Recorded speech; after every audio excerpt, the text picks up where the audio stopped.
사도 바울이 엄청난 말씀을 우리 가운데 하고 있습니다. 육에 갖고 있는 사람들은 이런 고난이나 환난이나 이런 연약함을 기뻐하지 않는데 사도 바울은 기뻐한다라는 거예요. 이게 보통 말이 아닙니다. 이 동물들의 세계를 보면 그 서로 이렇게 싸울 때나 짝짓기 할 때 이렇게 보세요. 그 수컷들이 보면은 자기가 좀 더 커 보이려고 아주 막 우리가 볼 때는 그냥 그게 그건데 조금이라도 커 보이려고 세 보이려고 강하게 보이려고 몸을 키우는 걸 볼 수가 있습니다. 강한 척하고 센 척하고 힘 있는 척 하는 거죠. 그런 모습을 보면서 참 우리도 비슷하지 않는가 그런 생각을 하는 거죠. 생존 경쟁에서 살아남기 위해서 약하게 보이지 않으려고 무척 애를 씁니다. 강해지려고 애를 쓰는 거예요. 세상 문화는 강함을 굉장히 자랑으로 여깁니다. 그래서 강하게 보이려고, 세게 보이려고, 힘있게 보이려고 이렇게 보면 남자들도요, 대화할 때 보면 군대에 갔다 온 얘기를 하거든요. 그 얘기를 듣다 보면 나라를 몇 번이나 구했어요. 영웅담이 굉장합니다. 이게 대단하게 이렇게 얘기를 이렇게 하세요. 그러니까 우리는 그 오버하게 이렇게 이 강한 것을 이렇게 표현하는 걸 볼 수가 있는데, 제가 한번 말씀드린 적이 있죠. 정신병원에서 정신병 환자가 어느 날 그 얘기를 하는 거예요. 나는 하나님의 아들이다. 그러니까 옆에 있던 정신병 환자가 나는 너 같은 아이 둔 적 없다. 그렇게 얘기했다잖아요. 그러니까 우리는 자꾸 센 척, 강한 척 하는 거죠. 근데 하나님의 구원의 역사는 이상합니다. 신기합니다. 우리 성경을 보면 하나님은 약한 자를 들어서 강하게 하신다. 작은 자를 통해서 천배를 역사하신다. 하나님은 고아와 과부의 하나님이시다. 없는 자의 하나님, 상한 갈대를 꺾지 아니하시는 하나님, 거저가는 심기를 거지하시는 하나님. 예수님도 공생의 기간에 보면 그 당시에 천시받고 멸시받았던 창기와 세리와 같은 사람들에게 더 이렇게 구원의 이 메시지를 보내신 걸 볼 수가 있습니다. 예수님은 소자의 주님이라 그랬어요. 예수님은 바로 사자와 맹수의 주님으로 오신 것이 아니라 어린 양, 힘없는 어린 양으로 이 땅에 오셨다라고 말씀하고 있습니다. 사랑하는 성도 여러분, 오늘 본문 말씀을 정말로 자세히 살펴보면 사울은 이상하게도 자기의 약함, 그 연약함을 바로 그것을 자랑하는 걸 볼 수가 있습니다. 본문 9절 하반절을 보세요. 나의 여러 약한 것들에 대하여 자랑하리니 이는 그리스도의 능력이 내게 머물게 하려 함이라. 사랑하는 성도 여러분, 그리스도의 능력이 내게 머물면 어떻게 됩니까? 나는 능력 있는 사람이 되어집니다. 그리스도의 능력이 내게 머물면 나는 강한 사람이 되어지는 거예요. 저와 우리 사랑하는 성도님들은 그런 기도를 하세요. 주님, 주님의 능력이 내 안에 항상 머물러 주시옵소서. 주님의 능력이 내 안에 항상 머물러 있어 주시옵소서.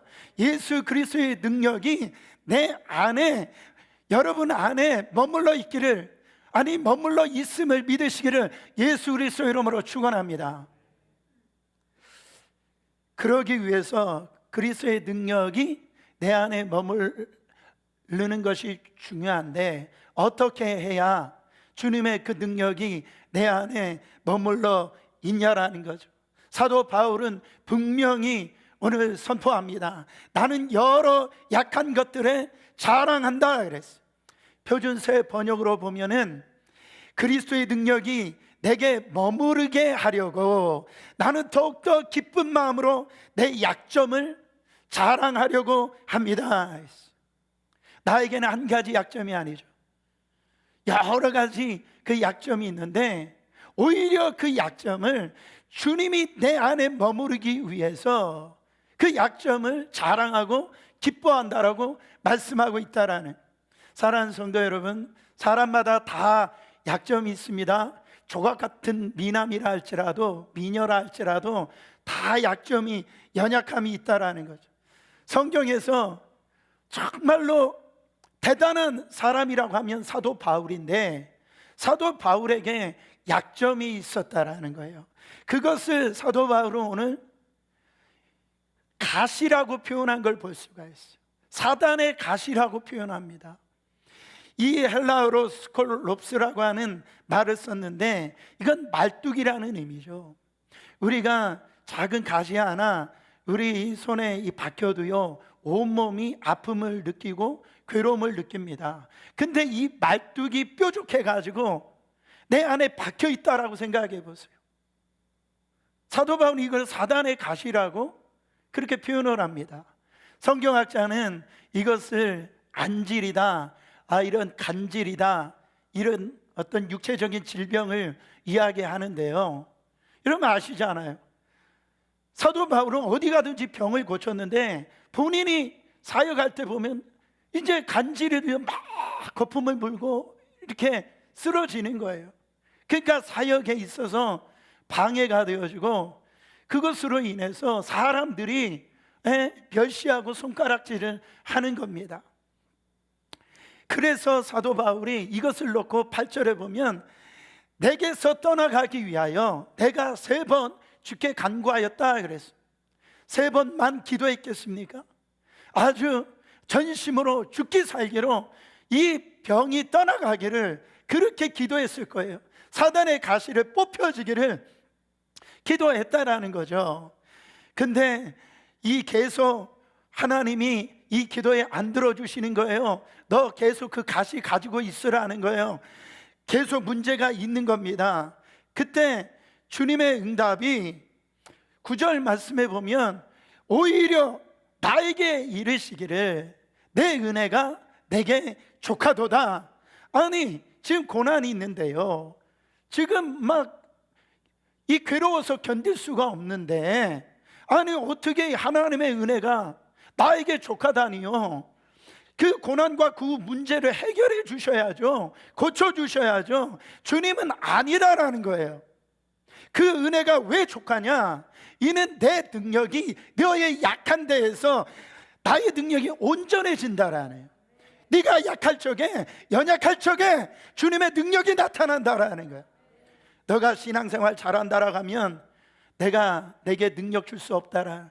너가 봉사 잘한다고, 너가 정말 선교 잘한다라고 그렇게 할 적에 내가 너에게 능력 못 주겠다라는 거예요. 그래서 사도 바울이 이 비밀을 깨닫고요, 지금 난리가 난 거예요. 아주 그것으로 인해서 깨닫고 난 다음에 그것을 도리어 막 기뻐하고 있는 거예요. 나의 이 여러 약한 것이 있는 것이 도리어 자랑이 되어진 겁니다. 왜요? 그것으로 인해서 그리스도의 능력이 내 안에 머무르기 때문에 자랑이 되어진 거예요. 간증이 되어진 거예요. 바울은 이제 내가 알았다라는 거예요. 도리어 내 육체의 연약함과 내가 아무것도 할 수 없을 적에 나는 세계를 뒤집을 수 있고 사람들에게 영향력을 끼치는 결정적인 그 비밀을 알게 되어진 겁니다. 그렇기 때문에 내가 약한 것들 때문에, 내가 상처받고 누가 나를 힘들게 하고 나를 오해하고 나의 집이 지금 안 좋게 되어도, 내가 지금 병에 들었을지라도 나에게 더 이상 아무 문제가 없다라는 거예요. 그것이 더 이상 나를 건드릴 수가 없다라는 거예요. 왜요? 10절 말씀 보세요. 그러므로 내가 그리스도를 위하여 약한 것들과 능욕과 궁핍과 핍박과 곤란을 기뻐하노니 이는 내가 약할 그때 곧 강함이니라. 내가 환경이 안 좋은 그것으로 기뻐한다라는 겁니다. 내가 만약 너무 편하고 내가 원하는 뜻대로 다 되어지고 일명 성공하고 몸도 건강하고 돈도 많고 그러면 내 나름대로 또 인격도 좋고, 그렇게 만약 그렇게 되었다면 나는 그리스도의 능력을 모를 뻔했다라는 것. 사도 바울은 처음에, 사도 바울도 이걸 이해가 안 되는 거죠. 사도 바울 보세요. 주님 때문에 결혼도 안 하고 일생을 갖다가 어떻게 보면 선교하느라고, 세계 선교하느라고 다 버리고요 나갔는데, 아니 정말 우리하고는 게임이 안 되잖아요. 그렇잖아요. 이런 성도가 어디 있어요. 그런데 너무너무 지금 아픈 거예요. 그래서 하나님 고쳐주셔야죠. 이거 해결해 주셔야죠. 그래야 내가 설교도 떳떳하게 하고 내가 선교도 할 수 있죠. 근데 그 주님의 응답은 안 하시겠다라는 거예요. 너 계속 그거 가지고 있으라는 거예요. 하나님 왜요? 우리는 정말 남편이 제일 저에게 좀 잘해주고 돈도 좀 잘 벌어다주고 다른 사람이 나를 좀 인정해주고 그리고 교회에 와서 상처도 좀 안 받고 저에게 실패가 없다면 내가 선교도 더 잘하고 그리고 헌금도 잘하고 잘 섬길 수 있잖아요. 주님은 그건 네 생각이라는 거예요. 죄송하지만 주님은 반대가 돼야 내가 너에게 능력을 줄 수 있다라는 거예요. 바울은 도리어 이 육체의 가시로 인해 자기는 너무 힘들어서 잠을 못 자고 꼼짝 못 하는데, 놀라운 것은 그것 때문에 남이 받지 못한 하나님의 음성을 듣습니다. 그것 때문에 전 세계를 영향력을 끼칠 수 있는 그 메시지를 줌으로 말미암아 저도 살렸고 지금 이 설교를 듣는 여러분도 똑같이 연약함 가운데, 약점 가운데, 어려움 가운데, 고통 가운데 있는 수많은 사람들은 다 살리는 사람이 되어졌다라는 거예요. 예수 믿으면요 이런 역사가 일어납니다. 나의 약함이 자랑이 되어져요. 그 육체의 가시가, 그 병이 자랑이 되어진다. 아니 계속 지금 문제가 터지는데요, 지금 남편이 나에게 힘들게 하는데요, 어렵게 하는데요, 사람들이 나를 오해하고 부당하게 대하는데, 나를 모함하는데, 아니 상처받고 있는데 어떻게 주님은 그 은혜가 네게 족하다 이 말씀이 나에게 그것이 고백이 될 수 있냔 말이에요. 근데 주님은 그거 없으면 내게 내 능력이 안 나온다니까. 너 그거 없으면 절대 네가 안 변한다니까. 주님 그래도 환경이 편해야 좋잖아요. 그러면 너는 나에게 능력을 구하지 않는다라는 거예요. 너의 그 연약함 때문에, 그 약함 때문에 내가 너에게 지금 능력을 주고 있다라는 겁니다. 바울은 그렇지, 나는 정말 대단해, 나는 너무 똑똑해, 그렇지 나 같은 사람이 선교사지, 만약에 그렇게 나왔다라면 나는 몰랐을 거라는 거예요. 하나님은 나는 아무것도 아닙니다, 나는 부족합니다, 나는 연약합니다. 그래서 나는 주님을 의지합니다. 주님만을 바라봅니다. 나 된 것은 하나님의, 오직 하나님의 은혜입니다 할 적에 주님께서는 하늘의 문을 열어주시사 그 은혜를 폭포수같이 부어주심으로 말미암아 우리를 놀랍게 위대한 일을 할 수 있도록 만들어 주신다라는 것. 하나님은 그런 사람을 사용하여 주시고 써주신다라는. 고린도전서 1장 27절부터 29절 보세요. 하나님께서 세상에 미련한 것들을 택하사 지혜 있는 자들을 부끄럽게 하려 하시고 세상에 약한 것들을 택하사 강한 것들을 부끄럽게 하려 하시며 하나님께서 세상에 전한 것들과 멸시받는 것들과 없는 것들을 택하사 있는 것들을 폐하려 하시나니. 29절. 이는 아무 육체도 하나님 앞에서 자랑하지 못하게 하려 하심이니라. 하나님이 그 택하셨다. 거기에 이 택하서는 영어 성경을 보면 purposely, 그러니까 고의적으로 일부러 이런 사람들을 택하셨다라는. 하나님은요 어쩌다 약한 사람을 택하신 것이 아니라 의도적으로 하나님이 저와 여러분과 같은 그 약한 사람을 택하셨다라는 거예요. 그렇다고 해서 이것을 잘못 생각해서 이것으로 인해서 열등감에 빠지라는 소리는 아닙니다. 열등감에 빠지면 하나님이 못 쓰세요? 나는 뭐 배운 게 없어, 나는 가진 게 없어, 나는 가정 환경이 이래서 난 이럴 수밖에 없어, 나는 뭐 배경이 없어, 그것 때문에 탄식하고 그것 때문에 슬픔에 빠지고 낙심하는 사람들은요 하나님이 쓰시지 못한다라는 거예요. 그것은 하나님을 향한 믿음이 아닙니다. 그 연약함을 가지고 하나님을 의지하는 사람, 사용하시는. 성경에 에웃이라고 하는 사사는 왼손잡이였어요. 하나님의 능력은 늘 오른손으로 상징하거든요. 근데 그가 사사로 쓰임을 받습니다. 보세요. 드보라는요, 당시에는 여자는 인구조사에도 들어가지 아니하는 그런 때였단 말이에요. 드보라가 하나님 앞에 사사로 쓰임 받는 걸 보세요. 그러나 하나님의 그들의 모든 사람들이 하나님을 의지하자 하나님이 사용해 주셨다네. 이 삼갈이라고 하는 사람은 그 소 모는 막대기로요, 자그마치 블레셋 사람 600명을 죽입니다. 내가 강점이 있느냐 약점이 있느냐 이게 문제가 아니라는 거예요. 하나님 앞에 내가 붙들림을 당하고 있느냐, 이것이 중요하다라는 거죠. 1967년 이스라엘의 그 총리로 연립 내각을 이끌면서 중동 평화를 위해 애쓴 여성 정치가가 있는데요, 골다 메이어라고 하는 아주 유명한 그 여성 총리가 있습니다. 그녀는요 12년 동안 백혈병을 걸려 있었어요. 그리고 얼굴이 얼마나 못생겼는지, 그 못생겼다라는 소리를 많이 들었습니다. 근데 그녀가 이렇게 말을, 내 얼굴이 못난 것이 다행이었다. 내가 못났기에 열심히 기도했고 공부했다. 나의 약함은 이 나라에 도움이 되었다. 나의 소망은 하나님의 부르심이다.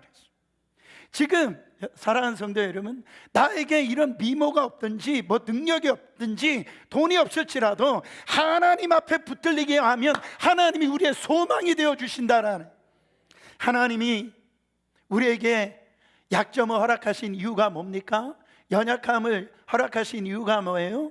그것으로 멸망당하라고 주신 것입니까? 그게 아니다라는 거예요. 그것 때문에 열등감을 가지고 스트레스를 받으라고 주신 게 아니다라는 거예요. 교만해지지 말라라는 말씀을 우리가 정확하게 아셔야 됩니다. 하나님 앞에 쓰임 받을 거면 우리는요 절대로 자랑하는 사람이 되어서는 안 됩니다. 내가입니다. 내가 이렇게 많은 일을 했는데, 뭐 내가 이와 같이 큰 업적을 남겼는데, 내가 교회를 위해서 어떻게 과거에 했는데, 내가 어떻게 봉사를 했는데, 그 자랑 때문에, 성경은 그걸 교만이라고 하는, 그 교만 때문에 그것을 자랑하는 그 순간 하나님 나 쓰지 마세요, 그거 광고하는 거와 똑같다라는 거죠. 사랑하는 성도 여러분, 고린도전서 15장 10절에 사도 바울은 이렇게 고백합니다. 그러나 내가 나 된 것은 하나님의 은혜로 된 것이니 내게 주신 그의 은혜가 헛되지 아니하여 내가 모든 사도들보다 더 많이 수고하였으나 내가 한 것이 아니요 오직 나와 함께 하신 하나님의 은혜로다. 사랑하는 성도 여러분, 정말 자기 자신을 한번 돌아보세요. 내가 어느 때 예수님을 믿었는가? 죄짓고 불의하고 방탕하고, 근데 어느 날 하나님이 은혜 부어주셔서 내가 하나님 자녀 되었다 말이죠. 그 놀라운 은혜 우린 감사해야 돼요. 나 같은 죄인 살리신 주, 그 은혜 놀라와 잃었던 생명을 찾았고 광명을 얻었네. 나의 살아온 삶을 다 뒤돌아보면 은혜 아닌 게 없다. 할렐루야. 사람들은 잘 잊어버리는 습관이 있어요. 자신이 과거에 한 그 잘못도 다 잊어버립니다. 자기가 주님 만나기 전에 얼마나 보잘것없고 얼마나 형편없었는지를 잊어버리는 거예요. 솔직히요, 우리가 잘났으면 얼마나 잘났으며 우리가 잘해봐야 얼마나 잘하겠느냐.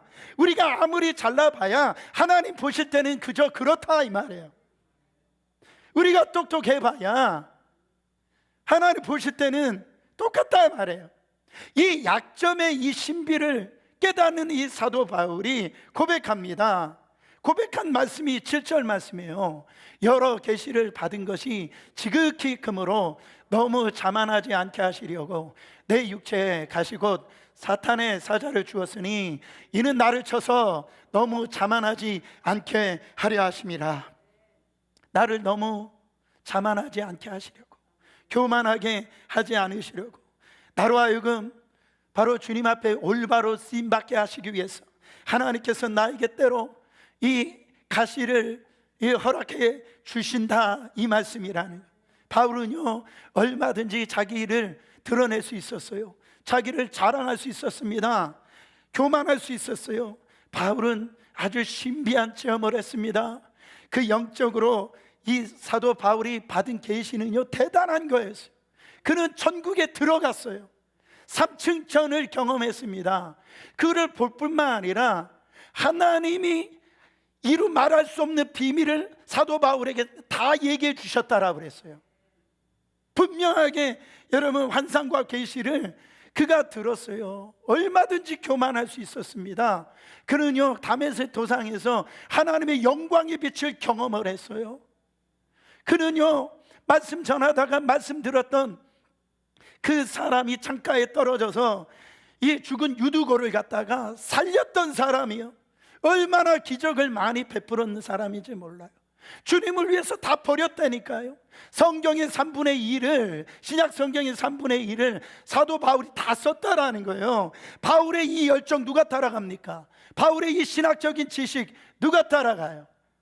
그런데 바울은 뭐라고 얘기합니까? 이 하나님의 은혜를 깨닫고 보니까, 이 복음을 깨닫고 보니까 나는 죄인 중에 괴수다, 그런 고백을 하는 거예요. 그래서 그거를 깨닫고 보니까 정말 나는 하나님 없으면 난 쓰레기 같은 존재다. 주님은 말씀하십니다. 이와 같이 차라리 인정하고 바로 주님 앞에서 나와서 주님의 능력을 받으라는 거예요. 되는 것처럼 살지 말고, 교만하게 살지 말고, 지금까지 내 노력을 해봤지 않느냐라는, 내 힘으로 해봤지 않느냐라는 거예요. 근데 너가 그렇게 똑똑하고 잘났느냐? 주님이 어떻게 하시는지 아세요? 때로 저에게 으이그 그랬어요. 그냥 꿀밤을 갖다. 교만한 자에게 하나님의 능력이 머무를 수가 없고, 하나님의 이 자기에게 하나님의 축복이 임할 수가 없다라는, 하나님 앞에 쓰임 받을 수가 없어요. 교만은 패망의 선봉이요 넘어집의 앞잡이라고 그랬어요. 사랑하는 여러분, 이 말씀은, 오늘 말씀을 생각하면 생각할수록 바로 우리 가슴을요 정말로 뭉클하게 만듭니다. 내가 하는 모든 일이 잘 되고 만사형통하다라고 생각했어요. 우리는요 얼마나 기고만장할지 몰라요. 얼마나 교만하겠습니까? 그래서 바울도 만약에 이 육체에 이 가시가 없었으면 장담할 수 없었을 겁니다. 하나님의 깊은 은혜를 아는 종으로 쓰임받게 하시기 위해서 약점도 주셨고, 그 약점을 통해서 하나님을 깊이 체험하는, 하나님의 능력이 머무르는 그런 사람이 되어졌다라는 겁니다. 사실 우리를 가만히 생각해 보세요. 내가 약점이 있으니까 아까 우리가 동영상 봤던 그 목사님처럼 바로 다른 사람에게 함부로 대하지 못하고 겸손할 수 있는 거 아닙니까? 내 삶에 이 부끄러움으로 인하여서 다른 사람의 실수와 그 허물과 그 연약함과 그런 이 사람들을 넓은 마음으로 그렇게 이해할 수 있는 게 아닙니까? 내가 만약 사두개인들과 바리새인들처럼 나는 율법으로 흠이 없는 사람입니다, 나는 완전한 사람입니다, 그랬다라고 한다면 여러분, 다른 사람 허물에 대해서 아마 정죄하고 판단하는 사람이 되어졌을 거라는 거예요. 제가 깨닫는 거는요, 가끔 보면 아주 성도님들 중에서 저를 놀래키는 분들이 있어요. 와, 대단한 분들이 있어요. 아니, 어떻게 저 성도는 저렇게 믿음 좋지? 어떻게 저렇게 흔들리지 않고 예수님의 모습을 보여주지? 아니, 저렇게 힘들고, 아니 육체적인 질병을 갖고 있고 누가 보더라도 괴로운데, 아니 저런 위기에 있어서요 그 믿음이 흔들리지 않는 거예요. 와, 대단한, 저는 궁금한 거예요. 그래서 물어보면은요, 어떤 누구도요 그 부분에 있어서 이런 간증을 하는 거예요. 어떤 하나님의 그런 과정을 통해서 어느 순간 하나님이 깊이 만나는 체험이 있었어요. 하나님의 그 은혜를 갖다가 깊이 인격적으로 만나는 시간들이 있었다라는 거예요. 그것이 일생을 갖다 뒤엎어버리니까 어떤 그냥 이런저런 것들이 오더라도 그 하나님의 선하심과 하나님의 그 손길을 의심하지 않는 거예요. 오히려 하나님은 합력해서 선을 이루실 것이다, 그 믿음의 고백으로 막 나가는 거예요. 간증하는 거예요. 여러분, 정말 우리 안에 능력이 있을 때가 언제였습니까? 목마를 때예요. 하나님, 주님, 저 안 도와주시면 어떡해요? 그때 능력이 나타나는 거예요. 우리 안에 교만이 충만해지면 나는 이 정도 신앙생활했고 이 정도면 나는 괜찮은 사람이야, 능력이 안 나타나는 거예요. 왜요? 주님이 더 이상 필요하지 않는 거예요. 자아가 나타나기 때문에 그래요. 주님은 항상 말씀하세요. 너가 잘 되고 나서 교만했다라는 거예요. 그렇기 때문에 너에게 지금 나의 능력이 안 나타난다라는 거예요. 왜요? 주님이 그 능력 줄 수 없다라는 거예요. 정말 아무것도 할 수 없고 주님 없으면 나는 죽는다고 믿어져야 그때 예수가 나오는 겁니다. 예수의 능력이 나오는 거예요. 우리가 사실 처음 믿을 때는 이게 됐어요. 초신자 때는 이게 됐단 말이에요. 하나님 도와주세요. 제 힘으로 못 살아요. 저 주님 닮고 싶어요. 근데 어느 순간에 봉사를 잘하고요, 어떤 성경 공부를 잘 수료하고요, 또 신앙의 경륜이 이렇게 붙다 볼 때 내가 보더라도 내가 괜찮아 보여요. 그때부터 주님의 능력이 나타나질 않는 거예요. 목회자는 그거를 많이 경험합니다. 미사 역으로 써서 설교를 잘했을 때 사람들이 변화될 것 같은 생각이 드는데 어느 순간에 그날 설교가 망했다라고 생각되어지는데 어느 순간 목사님 오늘 설교에서 은혜 받았다니 자기 인생이 바뀌어졌다라는 거예요. 도무지 이해가 안 되는 때가 많이 있어요. 주님의 능력이 나타나는 거죠. 하나님, 내가 정말 하나님이 부어주시지 아니하면 도무지 말씀 전할 수 없습니다. 몸부림칠 때 주님이 나타나시는 거예요. 하나님의 방식은 자기가 연약한 거, 자기의 약점, 자기의 부족한 것을 가지고 하나님 앞에 겸손하게 엎드리면 하나님께서 그래, 그렇지, 내가 너같이 부족한 사람을 두고 떠날 수 없어. 내가 너에게 머물러서 너를 도와줘야지. 주님은요 차마 다른 곳으로 가시지 못하신다라. 근데 나 혼자 할 수 있어. 내가 내 힘으로 할 수 있어. 그러면 하나님께서 그래? 그러면 너 혼자 잘해봐. 손을 안 대시는 거예요. 제가 아는 것은 사람이 하겠다라고 하잖아요. 그러면은 하나님은 양보해 주시더라. 사람이 하겠다라고 하는 것은 네가 못해, 내가 해줄게, 내가 도와주마, 절대로 하나님이 그렇게 반응하시지 않아요. 하나님께서 나서지 않는다라. 이 병 내가 고칠 수 있습니다. 그래? 그러면 하나님이 고쳐봐.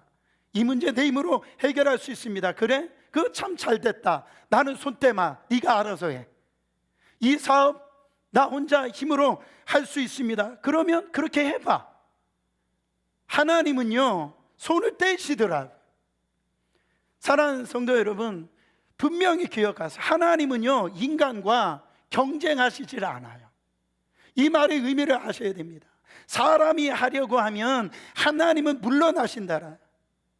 다만 주님 저 손 들었습니다. 저로서는 어쩔 수 없습니다. 제 힘으로는 안 됩니다. 하나님이 책임져 주셔야 됩니다. 하나님이 맡아 주셔야 됩니다. 이제는 하나님밖에 하실 수 있는 분은 없습니다. 하나님만 믿습니다. 그렇게 나오면 그때 두 손 들 때에 하나님께 그제서야 하나님이 비로소 그러면 내가 이 일을 해보마, 내가 맡아서 해줄게, 하나님이 손을 대시는 것을 볼 수가 있습니다. 그러니까 이 말이 분명히 맞아요. 바로 인간의 노력이 끝날 때, 내가 다 포기가 되어질 때 하나님의 역사는 시작되어진다. 내가 완전히 포기할 때, 그때 하나님은 나를 위하여서 일을 시작하시는 하나님이시다. 힘의 근원이시고 능력의 원천이신 그분이 내 안에 일하실 수 있도록 우리는 맡겨야 됩니다. 내 한계와 나의 연약함을 인정하는 그 순간에 하나님께서 역사하시기 시작하면 정말 우리는 상상할 수 없는 놀라운 일들이 우리 안에 일어남을 경험하게 되어져요. 내가 못한다고 하나님은 못하시는 분이 아니에요. 하나님은 한계가 없으신 분이심을 믿으시길 바랍니다. 하나님이 함께 하시면 한계를 뛰어넘는 경험을 사랑하는 성도 여러분 경험하게 되어, 이것이 신앙의 묘미라는 겁니다. 그래서 이 신앙과 신념은 달라요. 신념이라고 하는 것은 내가 하는 거예요. 저 성공이라고 하는 목표를 향하여서 내가 힘쓰고 달려가는 것을 신념이라고 그래요. 근데 신앙은 내가 하는 게 아니에요. 하나님이 하시는 것을 믿는 것이 신앙이에요. 할렐루야. 바로 여러분 보세요. 내가 나는 것하고 내가 비행기를 타고 나는 거하고는 다르다 말이죠. 아주 유명한 멀리뛰기 선수들은 5m를 날아간답니다. 날아봐야 5m라는 거죠. 그러나 우리가 비행기를 타고 날리면 하루 종일 날아갈 수 있다라는 겁니다. 성장은 사람이 하는 것이지만 부흥은 하나님이 하시는다라는 거예요. 전적으로 하나님이 돌풍을 일으키시는데 그 앞에 나오면 사람들이 다 거꾸러지고 회복이 되어지는 거예요. 미국의 영적 대각성 운동이 일어났을 때 조나단 에드워즈 목사님이 설교를 잘해가지고 그 영적 대각성 운동이 일어난 게 아닙니다. D.L. 무디 목사님 여러분 잘 아시잖아요. 국민학교도 초등학교도 제대로 나오지 못한 분이십니다. 그러나 이 하나님이 그 목사님에게 머무르니까, 하나님을 붙드니까 하나님의 위대한 사람으로 쓰임받은 것을 우리가 볼 수가 있습니다. 내가 하는 것이 아니라 하나님이 하시는 걸 봐야 돼요. 사업도요, 내가 열심히 해서 돈을 버는 사람이 있고 하나님이 부어주셔서 돈을 버는 사람은요 다르다라는 거예요. 자신이 이렇게 열심히 해서 돈 버는 사람들의 얼굴을 보면 굉장히 호전적이고 투쟁적입니다. 근데 하나님이 복을 주셔서 돈을 버는 분들을 보면 항상 여유가 있어요. 얼굴에 부드러움이 있습니다. 요셉이 자기의 재주로요 애굽의 총리가 된 게 아닙니다. 하나님의 강건적으로 역사로 말미암아 하나님이 총리로 세워주셔서 그는 자기 자신 살릴 뿐만 아니라 자기 가문도 살리고 그 이스라엘 민족도 살리고요 애굽까지 다 살리는 자가 되어졌어요. 그러니까 하나님이 부어주시는 이 복을 받은 거예요. 사랑하는 성도 여러분, 저는 우리 사랑하는 성도님들이 하나님이 부어주시는 그 복을 받으시길 바랍니다. 가정의 문제, 자녀의 문제 우리의 힘으로 해결해 보려고 계속 붙들고 있는 한, 아직도 내 힘으로 할 수 있다라고 그렇게 생각하는 한, 내가 해보겠다라고 고집 부리고 있는 한 하나님은 절대로 그 문제에 손을 대시지 않아요. 스스로 할 수 있다고 생각하고 내 비즈니스도 또 내 이 직장도 내가 할 수 있다라고 계속 고집 부리고 있을 때는 하나님은 손을 대지 않으신다라는 거예요. 바로 하나님은요 오늘 나의 노력이 완전히 포기되어질 때 하나님은 우리의 인생길의 후원자가 되어주시고 하나님은 나의 모든 문제를 해결해 주신다라는. 사랑하는 성도 여러분, 어떤 분들은요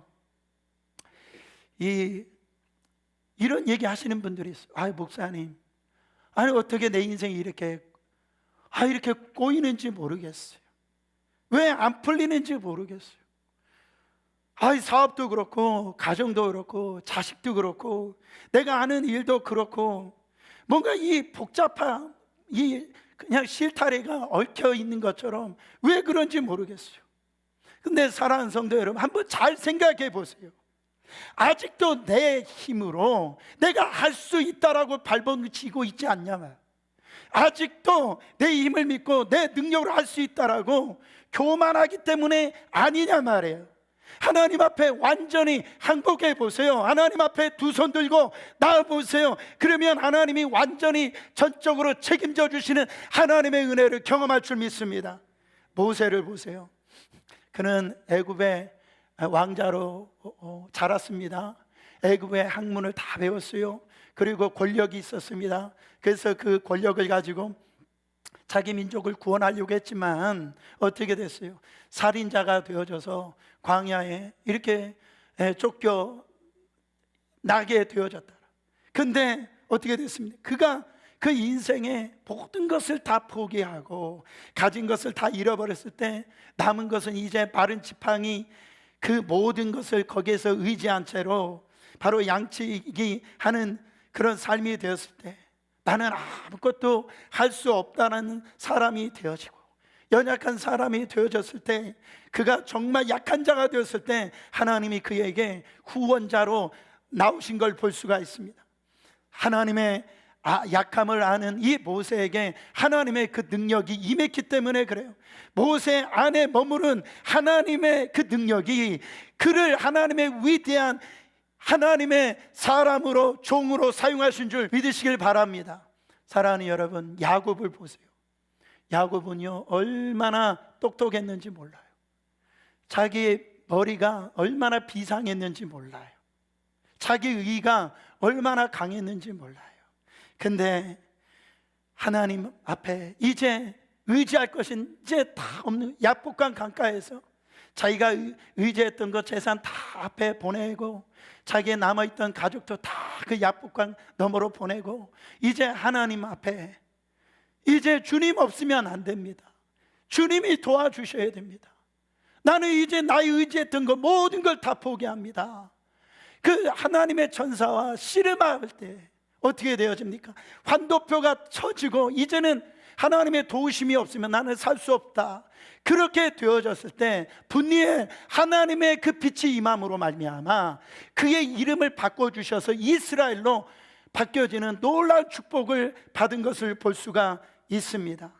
사랑하는 성도 여러분, 정말 나의 힘으로 살아갈 수 있다라고 믿고 계십니까? 지금 여러분들이 당하고 있는 그 어려움들 누가 도와주지 않아도 문제가 없습니까? 하나님이 정말 필요 없으세요? 정말 그런 겁니까? 아니다라는 거예요. 그럴 수가 없다라는 거예요. 하나님이 더 간절하게 지금 필요하다라는 거죠. 근데 왜 이 사실을 깨닫지 못하냐라는 거죠. 여러분의 가정과 여러분의 사업과 여러분의 직장에 하나님의 도우심이 필요한 것이 너무나 분명한데 왜 하나님 앞에 엎드려 기도하지 않냐 말이에요. 왜 하나님 앞에 엎드려 무릎 꿇지 않냐 말이죠. 사랑하는 여러분, 왜 우리는 스스로 할 수 있다라고 그렇게 교만하냐라는 겁니다. 내가 아주 약한 자가 되었을 때, 내가 주님 없이는 아무것도 할 수 없는 그 부족한 자가 되어 주님 앞에 나올 때, 그때 비로소 하나님의 능력이 내 안에 머무르고 주님의 능력이 머무르고 하나님의 그 은혜를 아는 그런 자가 되어질 수 있다라는 거죠. 그래서 진정 강한 하나님의 사람이 되어진다라는 것. 모름지기 교회와 우리 성도들은요 하나님이 주시는 능력이 있어야 됩니다. 그 힘이 있어야 돼요. 용맹스러운 사자도요 이제 나이가 늙어가지고 죽을 때가 가까이 오면은 어떻게 되어집니까? 그 용맹스러운 사자도 이제 들짐승들이 그 사자를 잡아먹기 위해서 몰려 들어와 사자를 물어뜯어 죽는 겁니다. 힘이 없는 사자는 이렇게 모든 그런 이 들짐승의 먹이에 불과하다라는 거예요. 왜 우리가 하나님의 자녀가 되어졌는데 왜 능력이 없습니까? 왜 세월이 흘러도 힘이 없습니까? 하나님의 사람은 시간이 지나면 지날수록 힘이 있는 거예요. 능력이 있는 거예요. 하나님의 능력이 임하니까 독수리가 날개쳐 올라가듯이 올라가는 거예요. 모세는요 120살이 되었을 정도로 눈이 흐리지 않았다라고 그랬어요. 왜요? 하나님의 신이, 하나님의 능력이 그 모세에게 임하니까 날마다 싱싱한 거예요.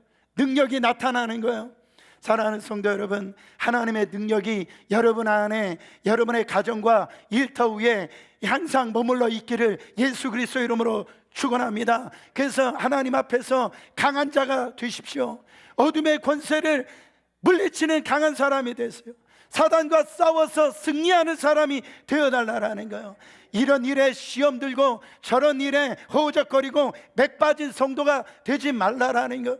강한 주님의 군사가 되라는 거예요. 그래서 사단이 공격할 때 사단을 내어쫓는, 그 사단을 한 길로 왔다 천리길로 내어쫓는 하나님의 군사가 되라는 겁니다.